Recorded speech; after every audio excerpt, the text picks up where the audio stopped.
my identity probably does impact the way I lead, but also it impacts the way people perceive me. And it's important for me to reflect on that and allow other people to engage in that conversation. Welcome to the LMF Network podcast. My name is Sonya Barlow, the host, CEO, and founder. This podcast is all about building our careers and confidence with a mission to build the careers and confidence of 25,000 people by 2025 through mentoring, masterclasses, and meaningful connections. For us, this podcast is about sharing stories, highlighting incredible figures, learning about their career journeys, how they overcome failure, rejection, and imposter syndrome, what we can do to build our confidence, be our biggest cheerleaders, and really define as well as achieve our version of success. And today we are joined by Hera, who I have known for a while as an online friend, but maybe this is the first time we're actually hanging out.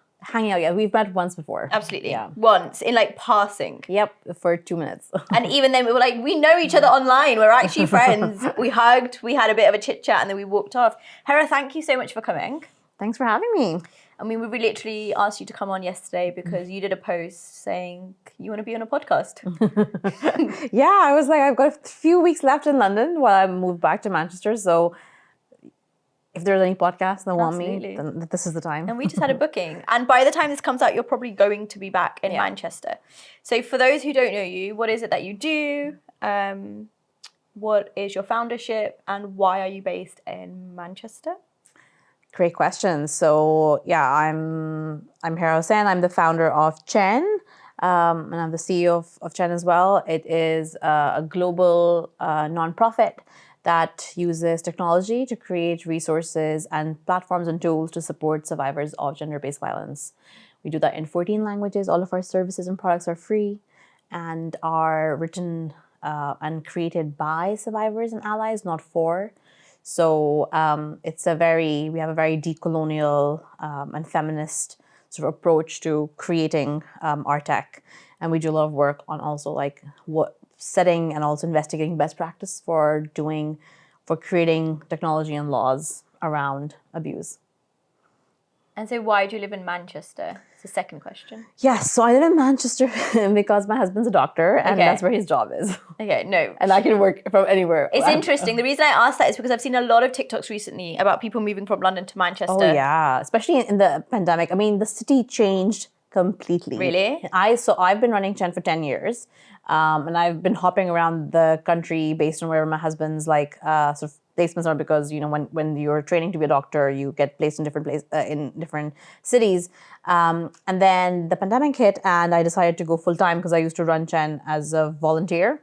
I had a full time job, so I decided to go full time. So that was me in Manchester going full time, starting with just one employee, me, while having a volunteer network.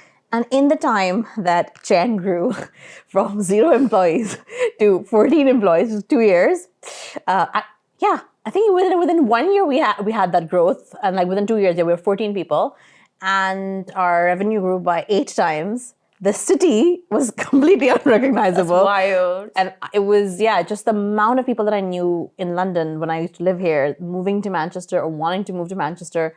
Lots of co-working spaces popping up, and I actually then I got a co-working space because throughout that time, before that I had a full-time job. I had a co-working space in Manchester, but then the pandemic hit, so it didn't make sense. But then in 2021 I got a co-working space. I mean, this is definitely not a plug for Manchester, but if Manchester Council are listening, we are ready for sponsorship. I just want to make that really clear.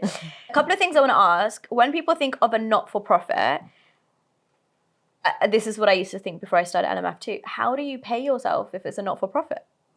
Well, there are lots of business models for charities and not-for-profits. Most of them survive on either sort of individual or corporate donations or philanthropist donations, and then grants, especially in this country, in the UK. A lot of it is grant funding, and then it's supplemented by individual donations and sort of corporate donations. But you can also actually do sales. So Chayn is incorporated as a charitable incorporated organization, as a CIO, which means that it's a charity. We have a charity number, but we are able to have sales, sell services and products for charitable purpose. So we have so in Chayn's case, we have a contract with Bumble. We provide services to the people who experience sexual assault on their platform, and we support them. So that is a completely sales for us. And in the charity world, what's interesting is that a lot of the funding that you get from grants are restricted funding, which is something businesses don't have to deal with. And restricted funding means that you can only spend it on the things that the funder has said okay to. You cannot move things. If the funder has said you can employ someone part-time for 4 months, that's what you can spend it on. Oh, I see. I didn't know that. Yeah, Okay. so most funding is restricted funding, and it's mostly project-based funding. But with sales, it's like with any businesses. Once you sell your product and you've completed your contract, the money is yours to spend as you wish. So for not-for-profits that are also doing sales, as long as the way you're spending the money is for charitable purpose, which all charities have to do anyway, it means that becomes unrestricted income for you. And so you pay yourself as per a business owner? I mean, I'm not a business owner. It's a not-for-profit, so it's a charity. So charities, we are not like, we don't, we have a trustee board. So actually, Yes. as a founder, when you start a charity, you give up your power. So the board is the ultimate owners of the organization, our board of trustees, and I'm just an employee. But yeah, I am the founder as well, but I am. But how do you work towards that? And that's something that I've currently struggled with. So LMF is set up as a CIC. We set up as a community started interest like that as company. well. We've actually applied for charitable status twice, and we've been rejected both times. And it's a lot of work to apply for charitable status again. Yeah. So I've just given myself a breather because... It took us 8 months to apply for it, and we had help. We had pro bono support from a legal firm, which really made the difference. Yeah, no, that's really good feedback, actually, because I haven't really gone down that route. But one thing that worries me about building a charity is the fact that you give away power. Yeah. And actually, there are lots of really horrible stories out there of founders being kicked out by their boards. Like histories of, I have a very good friend in the US who started this really groundbreaking tech nonprofit. And then not only did her board kick her out, they started rewriting the history of the organization, making it seem like she never started it. And like this, I'm talking about like one of the largest, like most successful tech nonprofits in the US. That's like, wild. Yeah. And then what does she do?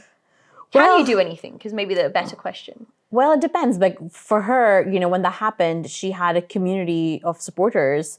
So like people from across the country, and then even people like me, we wrote to to the board. We wrote to places where they had tried to do that, saying this is incorrect. Please fix this. And she started a new nonprofit. And in the US, it's actually, you can make the charity commission there is different. So you can, as a founder, make yourself part of you can be a trustee. So she, in her new setup, she's a trustee. Yeah. But in the UK, you cannot do that. And how did you pick your trustee board then? Because I feel like the word trust is in trustee board. So wanting to apply for a charity, and I'm glad maybe it hasn't happened yet because I need to really think it through.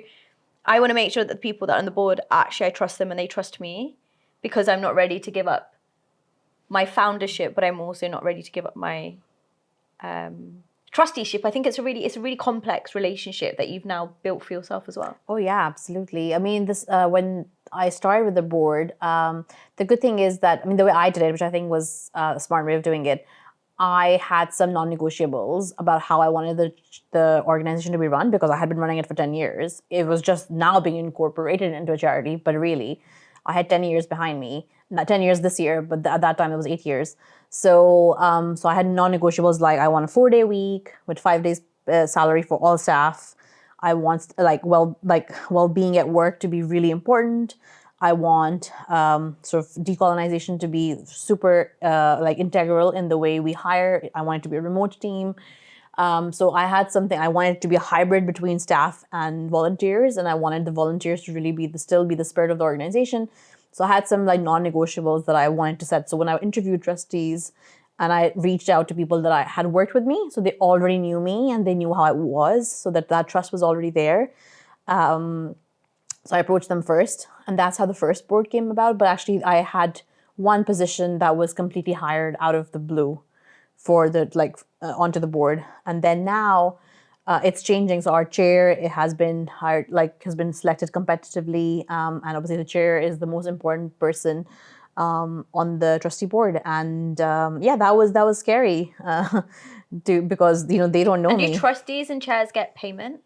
No, under like in the UK, it is not customary for them to get payment. It is something that they are considering revising, because what happens is that either boards get other trustees are those who are rich and they have time, so they are able to do that. But that means that really what you have is organized like charities being owned and run by really wealthy people. And while they can bring in money and they have good contacts, it's not really representative of the kind of people that we are set up to serve. And the second thing is that those who really want to be trustees, they can't afford to, because especially being a chair, is a lot of work. It is a lot of work, and I really think at least a chair position should be partially compensated, because it is like tons and tons of work, which we're asking people to do for free. So yeah, I think that some sort of payment, and I think there needs to be like really good conflict of interest, like lens to it, which there already is in charity law. We all have to go through it. That's good. I mean, I'm literally just asking questions for my own selfish benefit, because I need to understand what my next business move is, and that's really the premise of it. Another question I've always wanted to ask you, and I'm so glad that I get to ask you now, is how do you get revenue? How do you generate money? I'm not talking about sales, I'm talking about the grants. Grants are really difficult to fill out and to obtain and to move forward. Where do you find them? How do you fill them? How do you overcome the rejection even? It's so hard. I think it's probably the hardest part of running a charity. And I've written a lot about it last year, about like how the mental like health toll it takes on me. Yeah, on your blog. Yeah. I'm very transparent about it, because as like, raising something like, Chayn's turnover is something like £800,000 a year. So raising that every year by myself, not having a single member of staff dedicated to it, while also being a CEO, it's really, really hard. And what do? Do you pick up phones? Do you cold call? Is it emails? It's a mix. So the thing is that first it's going for what's available and knowing where to find those. So there are some big funders for like, so 360 Giving, this is a good tip. 360 Giving is a really great organization which collects grant data in the UK. And what you can do is they have a grant navigator, it's called Grant Nav. You can search other peers in your sector, and you can see who gives them funding. Oh, okay. Which means those funders already know the space and they're interested in this part of their mission. So you can start applying to those. So that's the best like way to start. And the second is to network, and that's the more sort of like. But who are you networking with? So I network a ton. I'm very good at networking, but maybe I'm not networking with the right people. It's a lot different kind of networking. Yeah. It's a lot softer. So one of the grants that Chayn is going to receive this year, it took me a year to build that relationship. And to build that relationship, I had to ask one of their grantees to do an introduction. Again, I wish that none of this worked like this, because I really think it is a huge problem with access. Yeah, I feel there's a lot of bureaucracy, a lot of hierarchy. This is what I'm hearing. Hierarchy, but it's also just. But also, I'm feeling reassured in the sense of like, it's okay that I haven't raised as much money as you have, if that makes sense, right? And actually, the way I raise is nothing. I know I have a friend who just started a nonprofit. He's a person of color as well. A year ago, and in his first year, he has raised 2 million. What do you mean? And I've been running what are you doing Chayn for 10 years. I've been running LMF properly for 3 years. We've gained business revenue, we've gained funding, but because we started as a voluntary group and then we're a community, actually we faced a lot of adversity from companies being like, why do we need to fund your services? And you're a community, this is a nice to have. And actually, there's great that you're doing this, but we'd rather put this like 10K, 5K, £500 in this conference. And it's like, that conference is inaccessible. They don't pay their speakers. They don't look after their staff. They have a ticket, which means most people can't actually get in. But you're just doing things for tick box exercises. I find it really weird. Yeah, I think it's partly confusing the fact that there's a lot of good voluntary work that happens. And I think that it should always remain that we need space for voluntary work. But that shouldn't mean that people don't fund people who want to do it full time and really dedicate the time to it. I mean, I ran Chayn as a volunteer for 7 years. And I know that meant that all I did was my full-time job and then Chayn. And I had space for nothing else in my life. And it was really hard. I missed so many like family occasions, friends. I feel like the number of friends I have has decreased over the years. The amount of acquaintances I have has increased, but the amount of real friends I have has actually It's good to know shrunk. that you know that difference because most people don't. Yeah. So on that grant element, so you raise grants, you find the networks, you ask for help. Do you do all of the writing yourself? Yeah, I used to. I think now I have. No, I think I know. Now I have support from some staff, so who help me with first drafts, and then I can check them and then send them. And the goal is the next year to have someone dedicated to that, so that all my time is not going towards fundraising. Because what happens is, and this is another, I think, something that founders and founders who become CEOs should really be wary of, is if you start becoming the fundraiser for the organization, your staff starts seeing you as the fundraiser and as if that is all your responsibility. Rather than, and you have less and less time to do the vision setting and for staff to see you do all that stuff as well. So it's actually a dangerous place to be. So I think as a founder who you're trying to do your best, you're overworking yourself just to raise money to pay everybody's salaries, but a consequence of that is that some staff, and especially younger staff who haven't been in other organizations, will start thinking that that's what a CEO does. That's really not a CEO's job. CEO's job is to raise money. That's not the sole thing a CEO does. There's so much other stuff that we need to do, and we do it invisible to people. So that's also why I blog, because I want to make sure people see all that invisible stuff. I get that. And I think it's similar to like, I do a lot of social media content for that reason. I'm literally everywhere. People are like, you are everywhere. I'm like, yes, because I run a business, or I'm trying to run a business. I need to be everywhere. It's not out of choice, you know? Like one day I have like 5 gigs. You know what? That money is going to help me pay my bills, but it's going to help pay my staff members. So it needs to be the case. Aren't you burnt out? Of course I'm burnt out. Like there's no stress like someone else's salaries. Of course you're burnt out. You're not worrying about your own money. You're worrying about the fact that you employ people and you need to make sure that they cover their bases. Yeah. Even today, I had a strategy meeting before this podcast. And I started to feel bad. I started to feel bad. I was like, I feel bad. Not because maybe I don't have enough to pay myself, which is fine. I want to pay you all more. I want to do more for you. I want to put more. And my colleague was like, stop being stressed out. Like, it's also up to us to go and raise that income. It's also up to us to go and build those networks. But what I find, and this is I'd love to ask you, is when you have team members, when you have staff members who aren't doing their role, but you feel guilty for maybe letting them go or making them redundant or giving them a break because you know that that is going to impact their income and their livelihood, what do you do? How do you figure out that guilt versus that this is for business, for the better business good? It's really hard. But I think I would reframe that because, you know, there's the short-term loss and then there's the long-term loss. In the short term, having someone who is not a good fit and then constantly receiving negative feedback and critical feedback is you know, yes, you may be saving their salary and they have something to pay their rent, but in the long term, that is not going to be a good experience for them. And it's definitely, as a charity, I just think it's also, we should not be doing this because our job is to provide like services to our beneficiaries. And that's not serving those beneficiaries. If that means that other staff members are having to pick up that person's role because they're not doing it, it affects the whole organism. So it's a tough thing, but really in the long term, it doesn't benefit anybody and it's not meeting the charitable purpose. So we really have to take that tough step. The way Chayn approaches this is that we have, you know, we believe in trauma-informed HR. So we think about how can we support this person in leaving. So what can we do in terms of their mental well-being?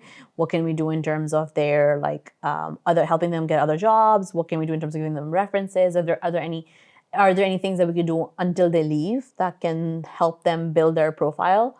So yeah, we help them, like we believe in like soft offboarding. So that soft offboarding is really important. Yeah, no, I agree with that. I completely agree with that. And I know when I started as a founder, I wouldn't say that I had all the skill sets to be a CEO. And now a few years in, I think those are 2 completely different roles. And we can talk about that in a second. But I remember we first hired our first kind of lot of interns or young professionals with, you know, little experience. I basically wanted to be like the big sister. So I was like, it's fine. I'll help them build skills. Like, we'll get things wrong together. And then eventually it started being commercial loss. And I was like, hold on, now I think I need to be braver and actually setting those boundaries and limitations and knowing what good looks like.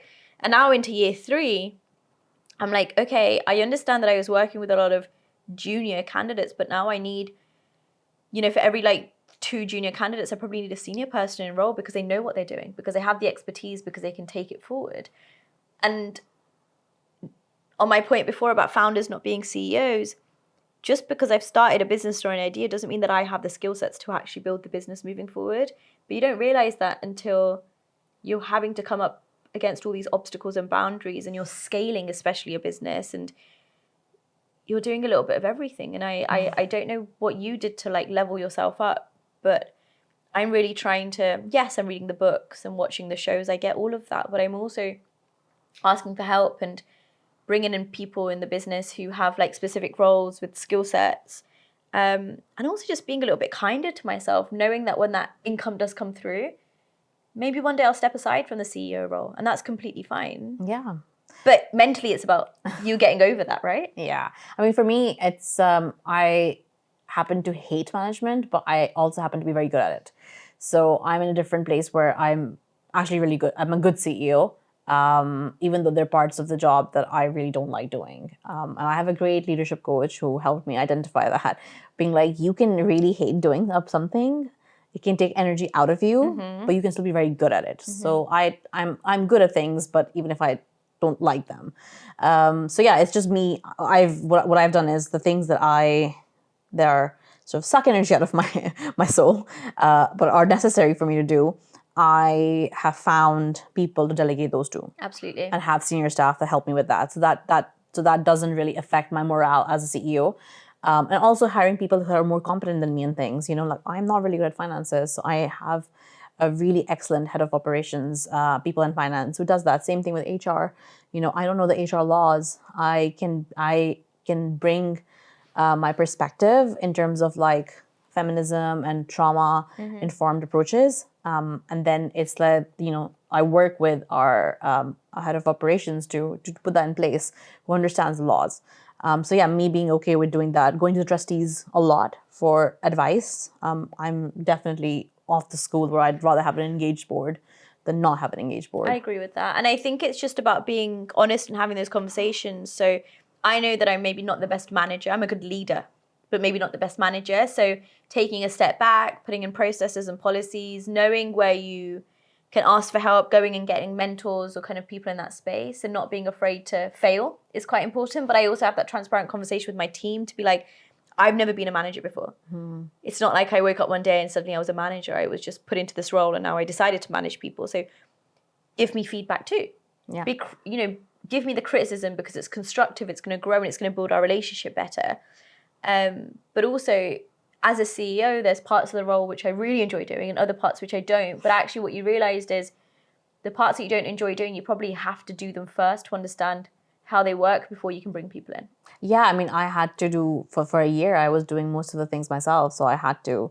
But now I'm like, I know enough to know, like, to not have to be involved in it to the minute details, but I can oversee things. So I think that's a really empowered position to be in as a CEO, where there are things that, you really you have responsibility over the whole organization, basically. So you really need to know a little bit of everything, but you don't have to be involved in those details. And like you said, processes, documentation, putting like good reflective practices in the organization, where as a team or as like the senior leadership team, you're coming together and reflecting on what things could have gone better, building that reflective practice into the organization so that everybody is involved in improving both the internal processes, but also external outcomes, has like a really good impact on everybody's growth and the organization's growth. I love that. So talk me through but like what role was your first hire and how did you fund that?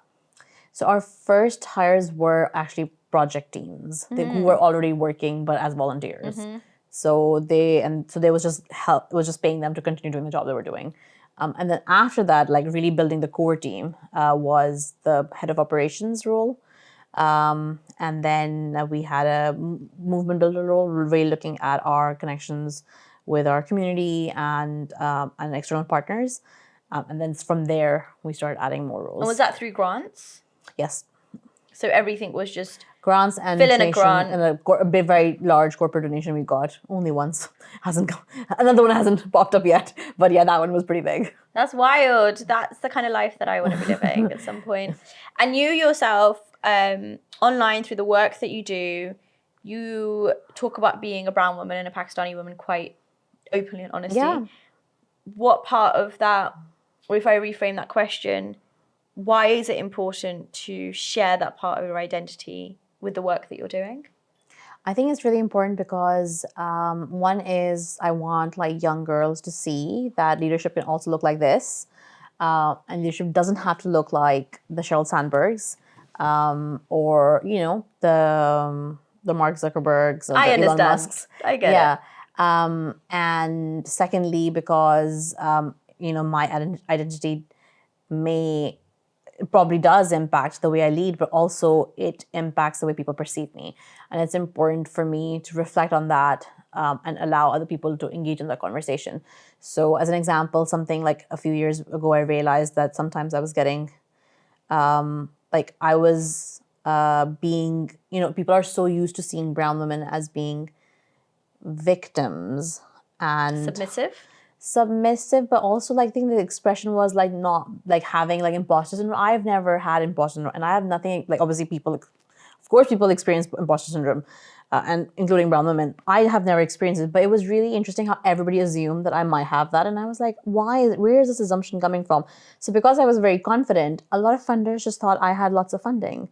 So people kept rejecting us for funding, being like, but you seem so put together. And I'm like, do I need to be? But and that's such an interesting point you've made, because sometimes it works in your, what is the word? It doesn't work in your favor. Yeah. It works against you, right? So just on that point of imposter syndrome, we've done some really great episodes on imposter syndrome. Around 70% of us do have it. And most of the time I don't feel it. There'll be certain moments where I do. But I think that's because I tend to not ask for help a lot of the time. So it's about taking a step back and reflecting. And so for anyone watching, if this is on YouTube especially, I'll link some episodes to imposter syndrome and the discussions we've had. But to your point about the fact that you're confident and you are filled and you are you're good with yourself, it feels like, oh, you're good, you're put together, we don't need to help you. And I get that as a personality.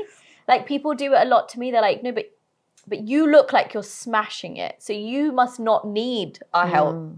You must not need the extra funding. You must not need this. And I'm like, you've just made an assumption about me because I post on Instagram and I have a YouTube channel and I post on LinkedIn, but you don't actually know. No, but you seem like you've got your shit together, which I do most of the time, but it doesn't mean that we don't need people to fund our work. Yeah, absolutely. And I mean, this is why I started blogging, because I was like, okay, I think I need to show people the sort of the weekly or like the monthly kind of like struggles that I go through, or the kind of successes that I have, and just demystify some of that feminist leadership and the assumptions people make, because they're like, you're a boss, babe. I'm like, not really. I'm just a boss. So just trying to get people to have a realistic,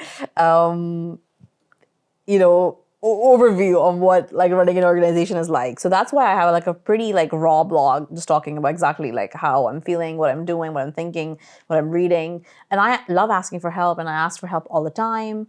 It's something that I like. Does it not impact your ego? No. Like, do you not have, and this is just a general question, do you not have a sense of pride or ego that you feel is therefore impacted if you ask for help? No, not for me. I was raised to ask for help whenever I needed it. So I feel like I just, I have a very close relationship with all my extended family, and my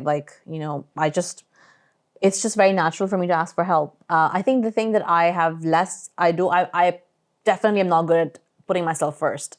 So that's something I've had to learn. I must be the opposite then, because I will put myself first for everything, but I find it really hard to ask for help. I'm an eldest sister. Are you an eldest sister? I'm the oldest, yeah. And I think maybe that's why, I don't know, maybe it's circumstances. Like, I'm super close to my family, and I wouldn't be doing any of this if it wasn't for their support. But I've always been like the Didi or the older sister of the family. So I've actually found it quite hard to ask for help. And I've just had to like manage myself. Not that my family's ever restricted me from asking for help, but maybe I've just taken somewhere the responsibility on without ever recognizing it.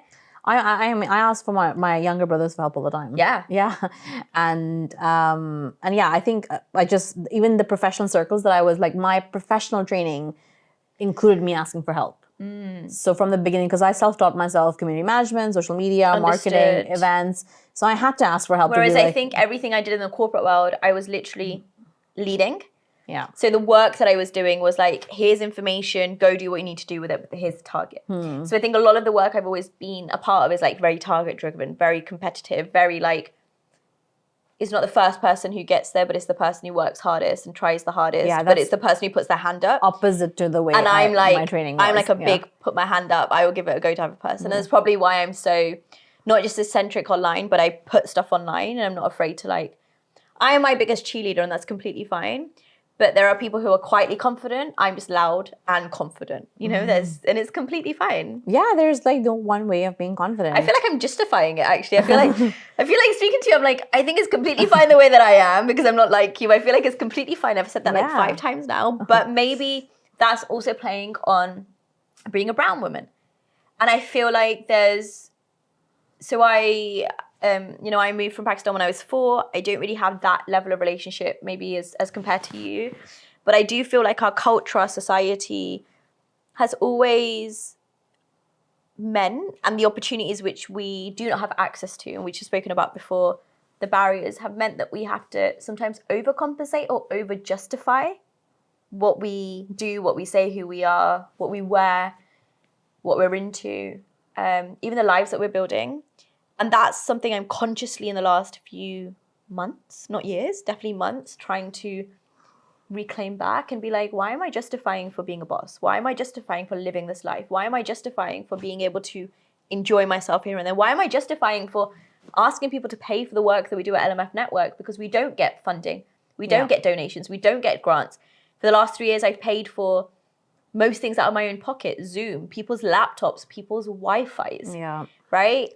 Google accounts, email addresses, websites, website build. Like, I've put all of that money in from myself. So now if I'm asking you to cover my tech costs, my studio cost, or £100 for the mentoring program, it's because we've put in all this effort, and that's just making sure that we somewhat break even. Absolutely. So that we don't have the extra stresses. And even then, like, you are not gonna like get back all the hours of volunteering, of the stress, of the personal finances, of all of those sacrifices that you've put in. Like, I worked 7 years like as a volunteer. No matter how much money Chayn pays me, like, it's not gonna make up for the first 7 years. And that's okay. I mean, I didn't do that all the 7 years to make make it back. And that's a big difference between like startup founders that are looking for a quick exit. But startup founders who are looking for a quick exit, who raise investment and put a lot of money into PR, get a lot of clout. And they get the shiny front pages, and they get the press, and they get the following, and they get the default leadership tag. Exactly. They get the list, they get the awards, they get the accolades. And then you have people like yourself or like me or other founders that we know who are bootstrapping, who are hustling, who are asking for donations or grants, who are just making it work day to day. But because we don't have the big PR budgets or the advertising spend or et cetera, it feels like we're lesser than. And I'm more like, but we're not lesser than. If anything, it's not who's putting in more work, right? I'm not, who's to say that, like, I don't know who's putting on more work. But I do think there's how do I say this in a way that's not going to get me cancelled? I do think it's not equitable. I mean, it's the type of work that's valued. It's that a lot of the, I have this all the time because, I haven't written a book, and I often will get into really frustrating conversations with someone when they're like, well, this author said this. And I'm like, okay, I've been running an organization for 10 years. I just haven't written a book. But I have 10 years of experience. I've written a book. Which is great, Sonya. Thank you. And you were in my book. Yeah. But, and there's a big but, for anyone who's trying to get rich off a book, my friend, you get 5 to 10% of what that book sells for. No, but I meant like the people's assumption of what someone's success looks like, right? It's the fact that your face is on Forbes. It's Which your face is. My Actually. face was in the I inside just want covers. to make it really clear. Your face is on form. Inside covers. So I feel like, and it was on what MIT's. MIT, yeah. Again, it was in the but- inside pages. But you, yes. but you. My point is, you've got the awards. Yes, I have. I've got the book. Yeah. You've got the money. I've got the personal brand. Together, I think we could actually be unstoppable. It's a shame that it hardly anybody has everything, all those things together, especially if you are a woman of color. And I think that's where the identity part becomes important because it's not just about the access you have, it's about the access you've given. So, you have to constantly hustle to get more. And yeah, I speak to lots of other founders who are women of color, and we're always discussing this. We're like trying to help each other all the time with like contacts, with opportunities. Yeah. And if we didn't do that, we just would not get them. Like every few weeks I will meet someone and I'm like, how? Based on what you're doing. This is literally my conversation here. I was like, Hera said she's free. Oh my God, okay, I have all these questions about business that I want to ask her, and it would be great if we just put it on the podcast. Like, that's my life. But also, so I started this in 2020, pandemic. Okay, fine. Everyone was there. 2021, life. 2022, I didn't actually have a very great year, despite, so I did have a great year in terms of growth. Of course I did, right? Like, I document that, that's not an issue. I had a great year in terms of self-development. I had a great year in terms of reflection, but I did not have a great year in terms of my migraines or my mentors or mental health or my founder circles or my friendships. I didn't. I really retracted. Is that the correct word? Yeah, retracted, is that a word? I've said a lot of words today that actually don't make any sense, so I need to make sure I confirm. So I kind of I detached myself and I kind of took a step in. And now in 2023, I'm like, you know what? I miss having founder circles. I miss having founder friends. I want to surround myself with more women of color who actually want to help each other and not gatekeep. Yeah, lots of I people had a lot gatekeep. of gatekeeping in 2022 that really messed me up. Yeah. And I'm now open and honest about it because I spent 6-7 months of my life living in brain fog. I spent 6-7 months of my life thinking it was me. It was like a few bad relationships gone wrong, but sometimes they hurt more. Yeah, especially because when you think, especially a lot of, unfortunately, still people from our community who have those, will talk a big talk about sharing and about helping each other. But then when you actually try to ask them for help, they won't. Last year I had the same thing because I had 3 months to fundraise £300,000 for Chayn. Otherwise it would have to shut down. And I was going, it was wild. I was just asking everybody for help because I just didn't know what I could do to keep the organization going. And I had all that pressure of people's salaries. And people kept saying to me, you're working too hard, don't take it seriously. And I was like, well, if I don't put in the extra hours, if I don't do this, nobody else will. I'm the only person who can do it, so I have to do it. I had a lot of people who were just really shocked me and really hurt me by not helping when they could. And these are the same people who sit on panels and talk about how, people should help each other out, especially women of color. And so it was really disconcerting, that fact that there was another face in front of everybody else, but something else in. And all that did was, after obviously I got over how hurt it made me feel, especially because I wasn't asking money for myself, I was asking money for a nonprofit. That's what bothers me is it's not personal. Yeah. It's actually commercial, and then someone makes it personal, and you're like, wait, what have I ever done to you? I'm trying to make sure that these people live, and I'm trying to make sure that I'm still able to impact our audience members. I'm able to impact our community because that's the only people that actually matter. But the thing is that what I've learned is that there's nothing you can do about it. The only thing you can do about it is work on yourself and how you deal with that, which in my is I just dealt with it with grace, and I continue talking to those people, but now I know better. And secondly is, for me at least, and this is where I think a lot of people have a different take, is that I'm not, if those same people come to me for help and they have, I will still help them because that's about me. That's your culture. That's your identity. That's your upbringing. Absolutely. That's the brown in us. That definitely is, because lots of people I've spoken to have been you should not do that. That person's taking advantage of you. And I'm like, well, that's their... Our families didn't raise us that way. Our Exactly. families raised us to help people and believe in good karma and do what we can to support others. And I work to my own satisfaction. That's what I keep and saying. my mum always says to me, like, and I'm sure she picked it up from somewhere too, but she's like, what others think about you is nobody's business. It's not even your own business. Like, and I've actually started taking that literally over the last few years. I'm like, what you think about me negatively is actually nothing to do with me. That's a reflection of you, your perception and where you are in that place. I can take on the feedback. I can learn from it. I can grow from it. I can evolve.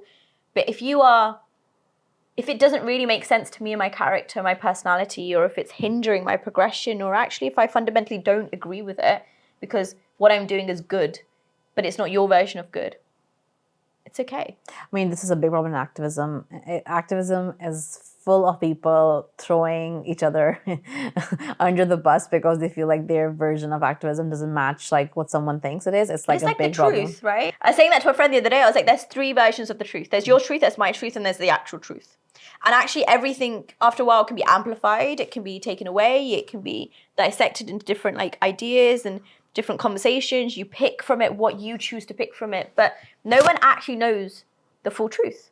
It's like activism, right? Like you've just said, there's your version, there's my version. We're maybe doing it for the same thing, but we're not going to give ourselves the credit.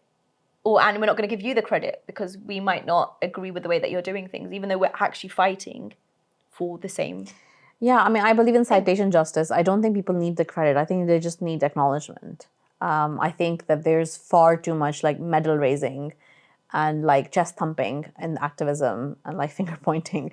And really, we are dealing with really huge social issues and they're complex, so that our approaches to them will also be complex and they don't have to be identical. So really what we need is just acknowledgement. And as long as we're all moving towards the same direction, I think that is sign of progress for me, and that's enough.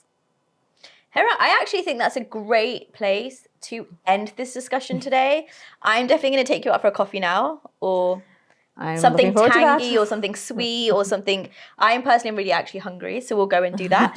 But I want to say a big thank you for coming on, for sharing your wisdom, for answering all my questions, and actually for helping me to navigate a very confusing, uncertain space.